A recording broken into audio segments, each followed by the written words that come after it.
Planchado na raw ang hinihinging budget ng National Unity Party para sa mga nasasakupang distrito ng kanilang mga miyembro.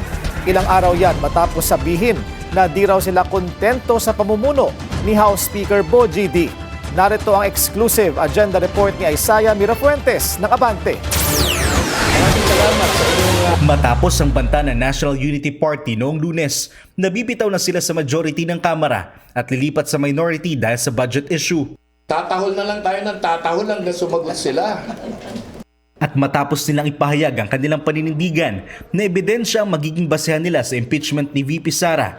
Sinabi ngayong araw ni NUP Chairman Ronaldo Puno na halos ayos na ang budget ng mga miyembro nila. Sa kanyang mensahe sa Billionaire News Channel, sinabi niyang resolved na ang naging issue nila sa budget bago pa ang naging talumpati ng House Speaker kagabi. At nangyari daw ito dahil kay House Majority Leader Sandro Marcos. Bago kasi mag-adjourn ang sesyon ng Kamara, nanawagan si Speaker Bogie D sa DBM na iratsada na ang pagre-release ng pondo para sa mga proyekto ng gobyerno. Tumulong rin daw sa Executive Secretary Ralph Precto noong Martes.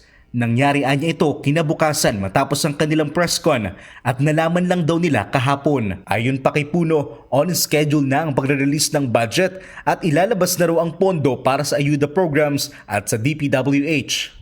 Na-release na rin daw ang pondo na dapat ilabas. Sa ngayon, nakikipag-usap na raw ang NUP kay Congressman Sandro para masolusyonan ang mga problema sa kanilang mga distrito. Nabalitaan na raw ito ni Navotas City Representative Toby Tiangco, pero hindi pa raw siya sigurado kung maging ang budget request niya ay aprobado na bilang hindi naman siya NUP member. Kasalukuyan pa naming hinihintay ang sagot ni Representative Marcos at ES Recto. Para sa agenda, Isaiah Mirafuentes, Abante.